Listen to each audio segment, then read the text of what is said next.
mong nakakulong, ha? Huwag na huwag mong papiyansahan. Kaya mo magtanda. Kayo nagbayad? Oo.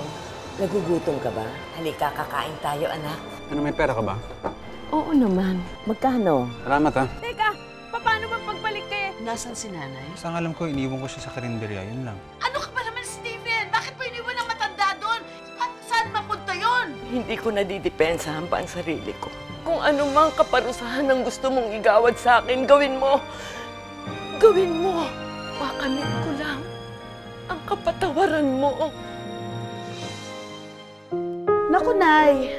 Mabuti na lang nandito ka at naalala kong palitan ng bedsheet. Kasi isang buwan na yan nandito eh. Naku, samot-saring. Amoy ng mga lalaki at pawis na ito. Huwag na, akin na, Nay. Sorry. Nay, bakit nga ba sa Bulacan kayo tumuloy? Bakit hindi dito? Eh, alam niyo namang allergic si Kuya sa inyo. Hindi ko matandaan yung pagpunta dito. Tsaka hindi ko maalala yung address. Sa Bulacan, kabisado ko. O, sige na, Nay. Tulog ka na. Sigurado akong napagod ka sa paglalakad. Ay, sinabi mo. Brad, singilin mo na yung matandang yun. Tagal na hindi naglalagay niyan eh. Sige na. Sige. Manong, maniningil lang ho. Bago ka lang ba rito, anak? Opo eh. Baka pwedeng sa susunod na lang ako magbayad. May sakit kasi yung apo ko eh. Nasa ospital eh. Ganun Pambabahid ko nga sana.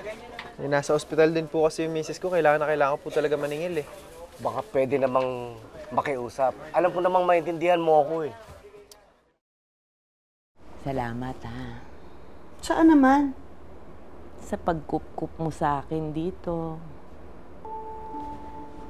Sa pagpapatawad mo sa akin. At sa pagbibigay mo sa akin ng pagkakataon na makabawi naman sa iyo. Nay naman. Ano ka ba? Okay lang yan. Di naman ako katulad ni Kuyang Imo eh.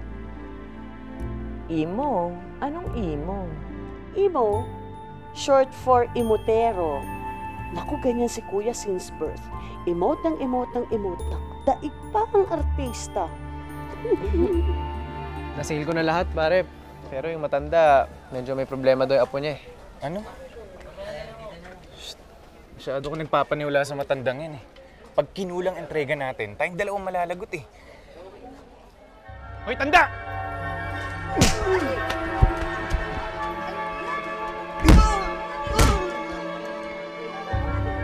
Magbabayad ka ba? Ha? Ha? Akin na! Bayad ka pali! Oops! Sandali na. Uy! Hello! Hi! How are you? Are you in town? Oh, how am I? Of course I'm good. I'm very good. You know that. Tonight? Oh, no, no, no. No, you cannot come here. My mother is here. Ano ba? Ako, Ang sarap mo. Walang pwede. Oh. Mahal lang kita. Ano ba? Ako, Ang sarap mo.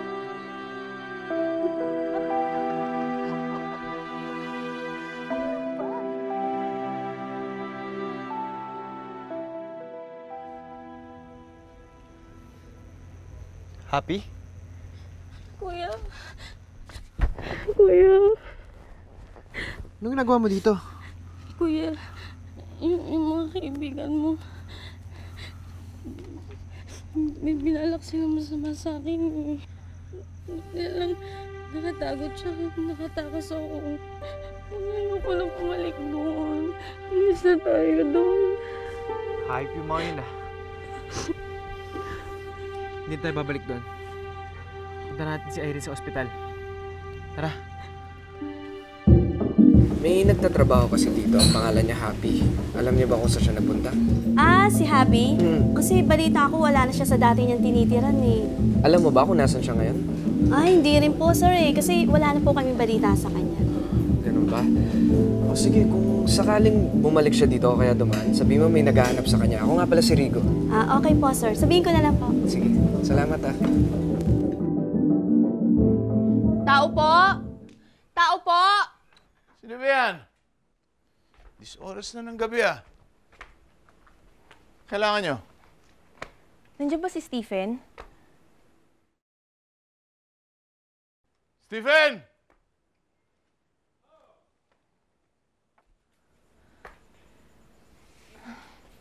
Anong ginagawa mo dito? Hey, Daddy.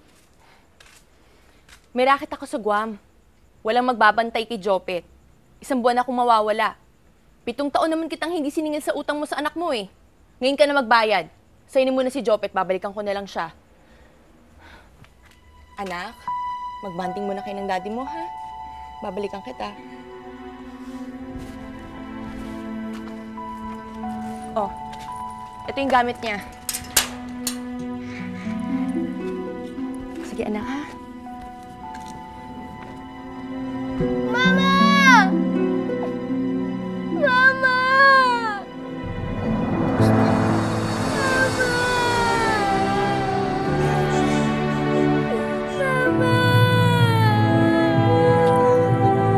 Ice cream? Gusto mo ice cream?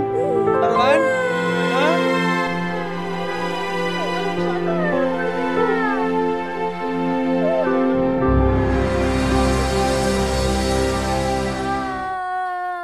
Nandito naman ako eh. Ano, Stephen? Hindi mo magpapatulog yung batang yan? Pasensya, kuya. Jopet! Pag hindi ka tumigil, makakatikim ka ng palo sa akin.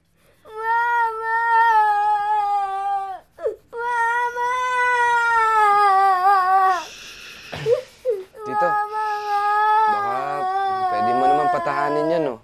Hindi ako makatulog, may exam pa bukas eh. Pasensya na, hinahanap yung nanay niya eh. Jopet. Mukhang nanay nga lang talaga makakapagpatahan dyan.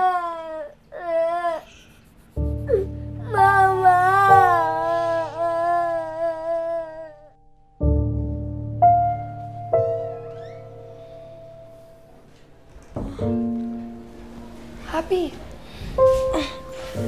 Akala ko nasa bahay ka. Hindi na kasi tayo pwede bumalik dun eh. Bakit? Ano nangyari? Pinagtangkaan kasi ang mga kaibigan ni Marky. Ano? Diyos ko, mabuti hindi ka na paano. Irene? Kung bumalik ka lang kaya muna sa inyo para maalagaan ka. Delikado kasi yung lagay mo eh. Ano? Hindi. Bernie, nangako ka sa akin na hindi mo ako pababayaan. Tapos ngayon isusoli mo ako sa amin? Natakot kasi ako sa kalagayan mo eh. Baka paano yung baby natin?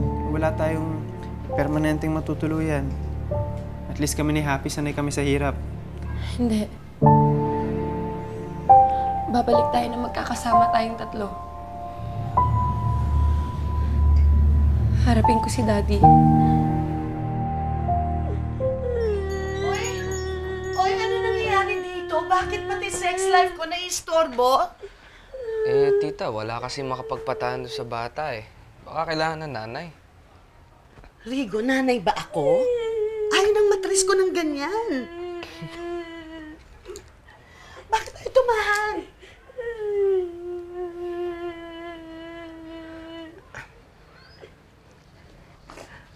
Bakit ka umiiyak? Namimiss mo ba ang nanay mo? Namimiss mo ba nanay mo? E paano yan? Wala dito ang nanay mo. Ay, pero nandito naman ang lola. Alam mo, masarap magmahal ang lola. Lola? Oo, ako ang lola mo. Si Lola Remedios ako. Ako ang mama ng papa mo. Gusto mo, aalagaan muna kita, ha? Habang wala ang mama mo? Oo. Sige. Ako ang mag-aalaga sa'yo. Ang gwapo-gwapo naman ng apo ko.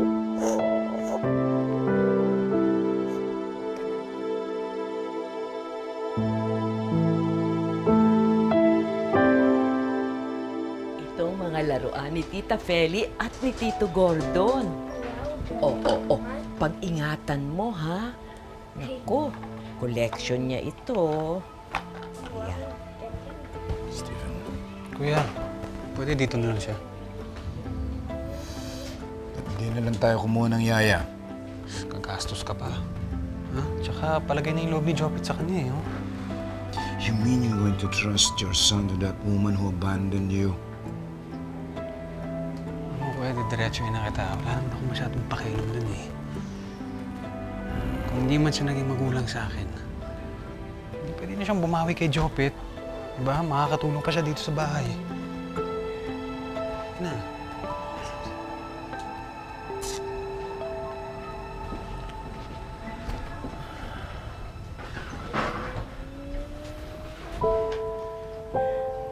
Na. Ano to? Ha? Ano, suko ka na? Binabalik mo na sa akin ang anak ko? Ganun ba? Daddy, maselan ho kasi yung pagbubuntis ko. Baka ho kasi makunan ako eh. Kung okay lang po sa inyo, titira na lang po kami ulit dito.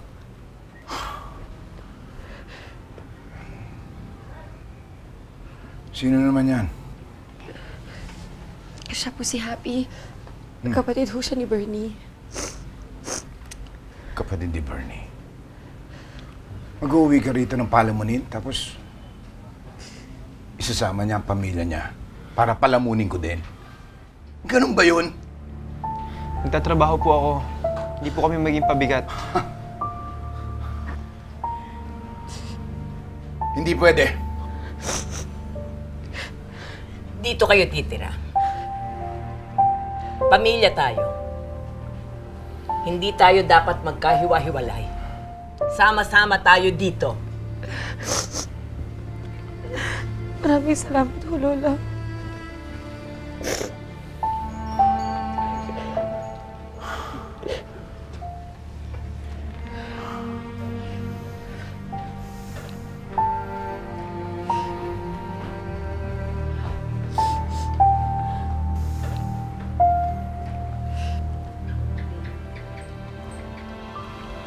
Anong ginagawa mo dito?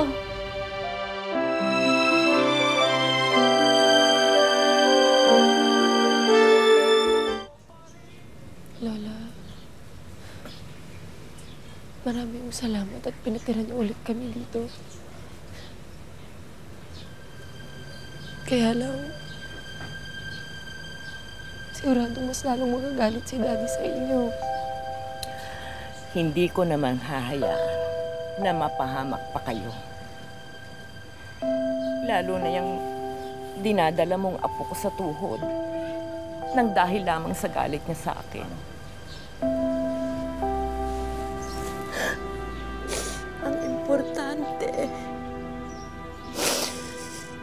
magkaroon tayo ng pagkakataon na maiwasto lahat ng mga mali natin. Para mapatawad tayo ni Gordon sa lahat ng ating mga kasalanan. Para maiayos natin ang ating samahan. Nang sa ganun, maging masaya ang darating na Pasko.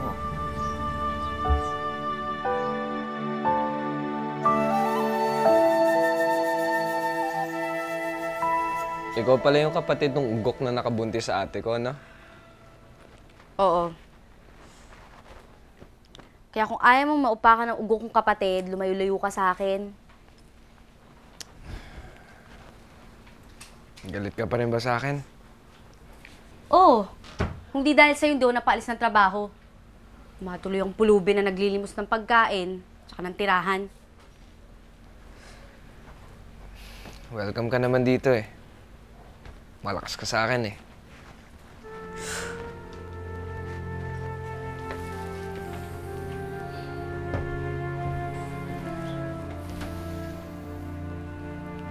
Kapatid ko to ah. Hindi ko pinapaligawan to. Grabe naman. Kayo na nga to nakikitira dito, di ba? Kailangan ba ako pa rin yung makisama sa inyo?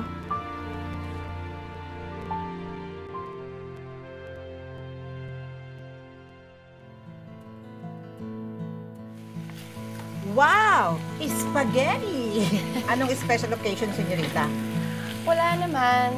Gusto ko lang sanang palamigin ang ulo ni Daddy. Ito kasi yung comfort food niya. Comfort food? Ang alam ko lang comfort room. Yaya, comfort food, yun yung pagkain na kapag kinain mo, alam mo yun, parang ang saya-saya ng pakiramdam niyo.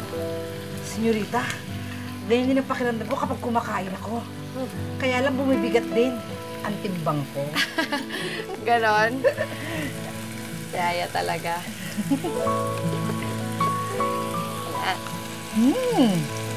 Oh, ha? Naku, mukhang masarap din ah. At sino naman ang nagturo sa'yo ng recipe na yan? Sino pa? Eh di si Daddy.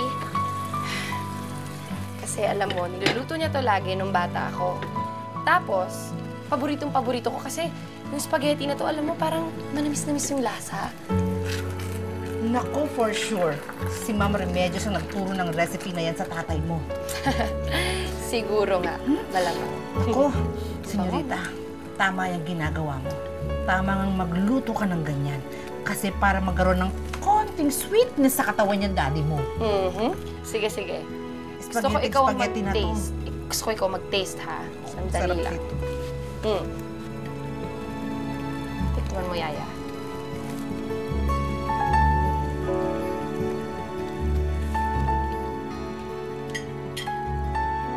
Perfect! Perfect!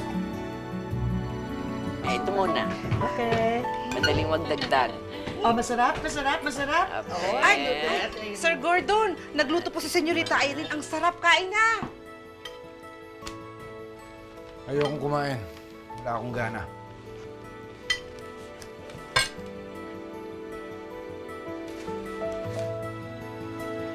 Kung ayaw kumain, huwag pilitin. Akin yung share niya.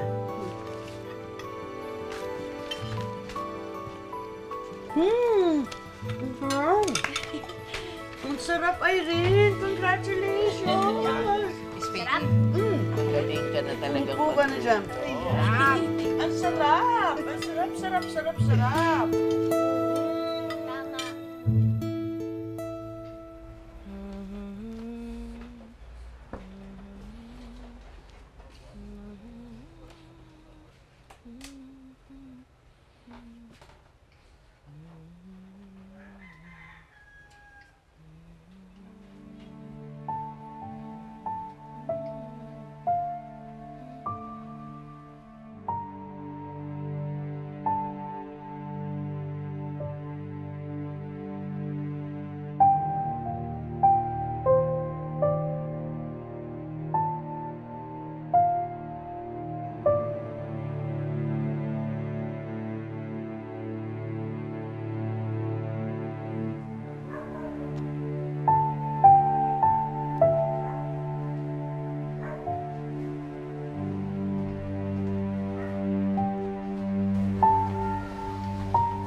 Salamat.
ko naman ngayong gabing ito. Sobrang halina ko. Para akong may asim pa. Hindi lang asim. May anghang ka pa. Wow! Ang sarap mo. Ginawa mo akong ulam. Ano ba, may gata? Siling labuyo. Walang Feli. Oh. Mahal lang kita. Oh, hindi nga. Oo. Cougar effect. I love it, I love it, I love it.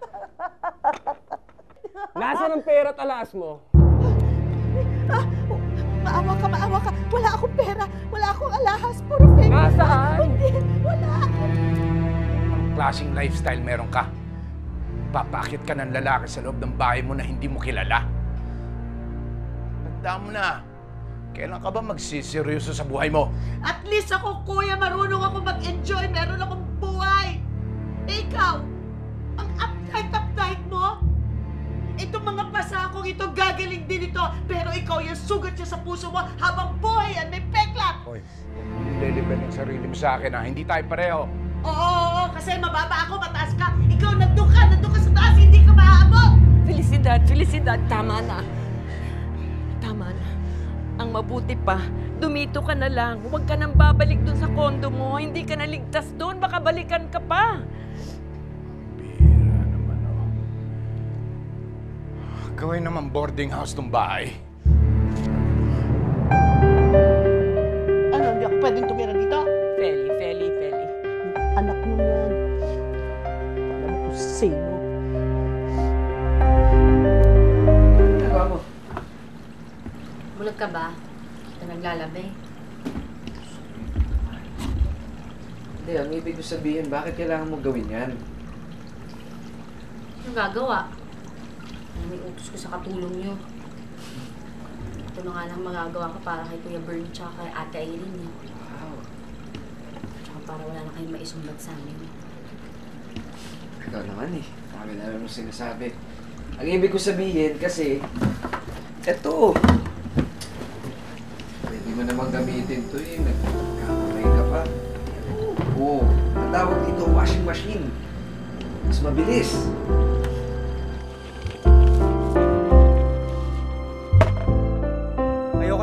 Ayoko na sumama sa mga ganyang gawain nyo.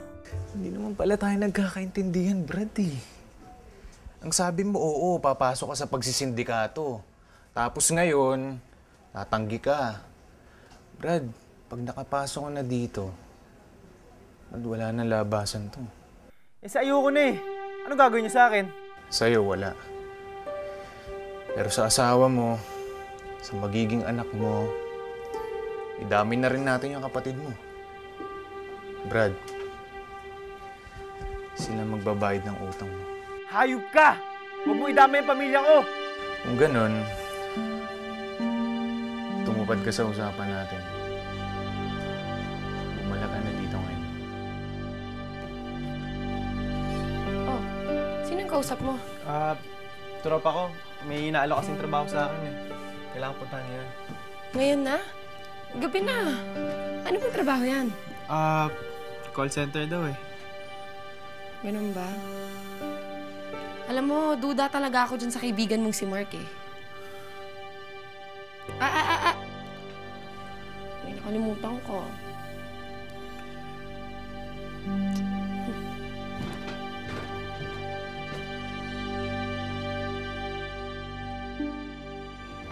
Excuse me. Yes, sir. Are you the broker? Yes, I am. I sell condominiums for OFWs. It's a good investment. Okay. Well, my Philippine wife, and I are retiring here. All right. What exactly are you looking for then? Well, we're looking for an old and big house outside of Manila. Okay, I love it. Do you love it, hon? But can we afford this? Oh, yes, we can. How much for the house and lot? Well, I have to discuss this with my siblings and consult my father in Canada. 10 million pesos. As is, where is, my final and only bloody offer. Very good. Gustong bumili ng bahay. Ha? Sino? Yun ba yung naging bisita mo kanina? Paano mo nalaman? Sinabi sa akin ni nanay. Okay. May narinig ba siya? Malamang wala. Ah, good. Teka, binibenta ba natin itong bahay? Hindi. Pero interesado silang bilhin ng 10 milyon. 10 milyon? Oo, 10 milyon. Di nga. Oo. Para sa lumang bahay na to. Inaanay na to eh. Paghatian natin 3. Pwede na kayong magsimula ng bagong buhay. Wow! Pwede ko na matayo yung parlor ko. Pwede ka naman patayo yung bar. Isang bar. Oh, ano? Payag kayo. Eh, paano si nanay?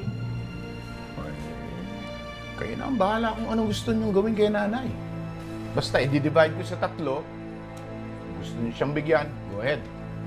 Pero ako, hindi ko siya bibigyan sa parte ko. Paano si tatay? Okay, kakausapin ko. Ako na ang bahala sa kanya. Sasabihin mo sa kanya bumalik si nanay?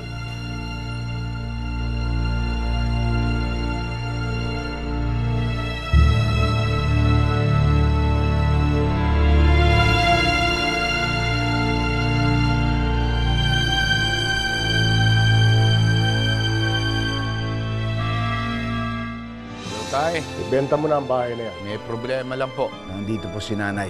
Nagbalik na siya. Stephen, nasaan ang anak mo, Aber? Alas 7 na ng gabi. Lola, saan tayo? Bakit tayo nandito? Sino ka? Hello. Diyan ho ba si Stephen Dionisio? Nandito po kasi sa Mabalacat, Pampanga, anak ng si Jopet. Daddy! Nasaan ang nanay namin? Ma'am, dinala ho namin sa ospital. Your mother showed me signs of senile dementia. Yung ba yung nag-uulanin? Unti-unti lang nawawala ang memory ng mother niya. Darating ang araw, hindi na niya kayo makikilala. Lola is back! Rigo, paupuin mo si inay. Pinatatawag mo na ako, anak.